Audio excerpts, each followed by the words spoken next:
Good Monday morning, everyone. I hope this finds you well and living your very best life in Jesus Christ.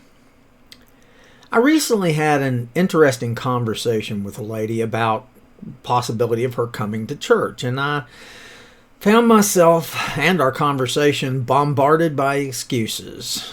I'm sure to her there were valid reasons for her choice not to come to church or not to seek the Lord in her life, but to me they simply came across as attempts to justify just simply not wanting to or seeming to need God in her life. And to be honest with you, it saddened me. However, what saddened me the most was that every reason she gave I've used and believed at one time or another. I'm sure the lady truly believes what she's saying, but I remember quite well making the same empty rationalizations for why she feels that she, wouldn't fit in, as in her words, or doesn't like rules, or thinks it's just not for her. Truth be told, even though she knows better, she just hasn't yet realized the truth that all these things are based upon nothing more or less than arrogant presumption. The presumption that she needs no one but herself. The presumption that she alone defines reality.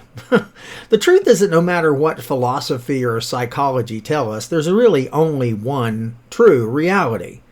And to be honest with you, it's unchanged by our thoughts or opinions on the matter.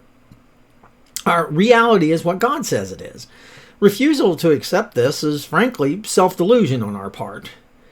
Like I said, reality is what God says it is, period. And I've dealt with so many kids over the years that have been told certain things so many times that they believe it now to be fact. An example, a friend of mine told me her son just can't take tests.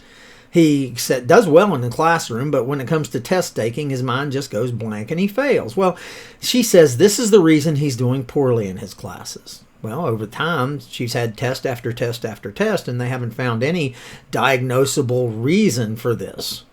So somewhere along the line, she decided to believe that her son should never have to take a test. And her son has been told this his whole life, and he's decided to believe this lie. So over the years, this has become etched in his mind like a river carves itself in a mountain base. And it just keeps going deeper and deeper. After a while, it became his bona fide reality. And now it grips his leg as a college student like his leg in a ball and chain. And the thing is that every time he fails, that's his excuse. In this same manner, for many years, I listened only to the sound of my voice telling me that I was, no matter how successful everybody else thought I was a failure.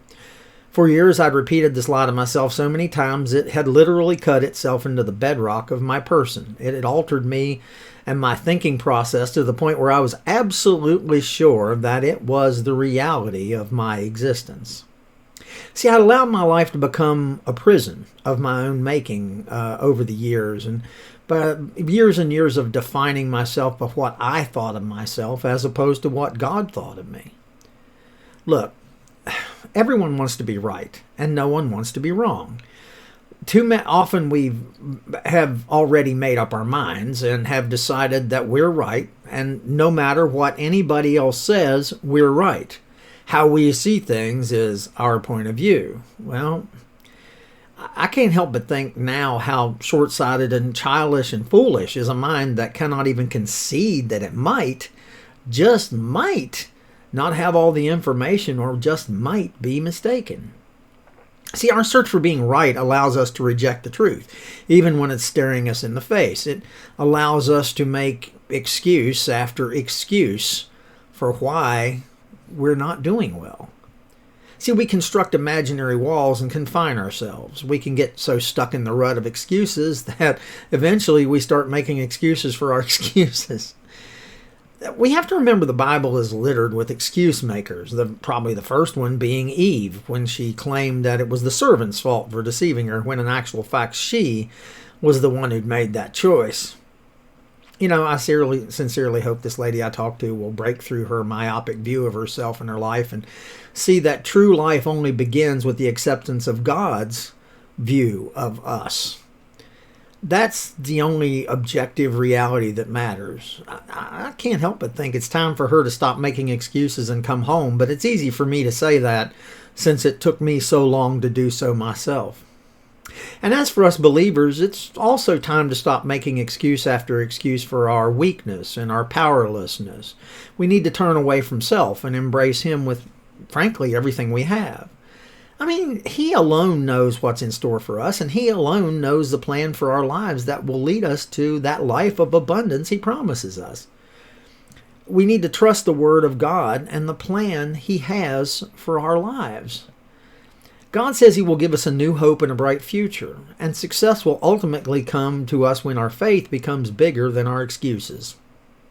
Through Christ, we're made new and whole in every area of our lives. We just have to be willing to accept that. We've got to stop excusing away our potential, our dreams, and we need to grab hold of them and start speaking life into our lives.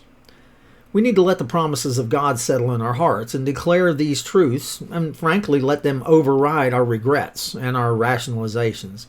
Only when we give up our excuses will we begin to find real results. And like it or not, that's reality. Excuses just don't matter. I hope you make today a wonderful day. I want you to know that I'm here should you need me, and I love you all.